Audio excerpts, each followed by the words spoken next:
The deadlift is a great full body exercise and considered the ultimate test in full body pulling strength and power. But there's 4 different major versions of the deadlift. Do you know them all and how they differ? Let's start with the standard deadlift, where feet are about hip to shoulder width apart and arms are on the outside of the legs. This version of the deadlifts involves a lot of hamstrings and glutes, not to mention the lower back muscles. The movement involves a squat followed by a back extension as you pull the bar up the front of your legs, then slowly lower it back to the ground.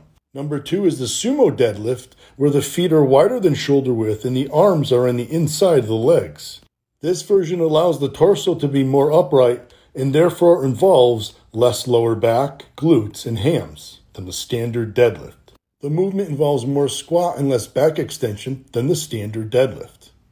Number 3 is the Romanian deadlift, which involves even less quads than both the standard deadlift and the sumo style deadlift, but involves far more hamstring and glutes.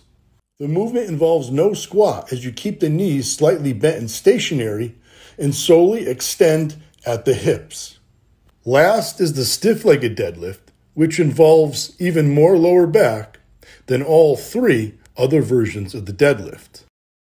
This is because the bar stays more in front of the body and because you extend at the waist versus the hips as you keep the knees stationary.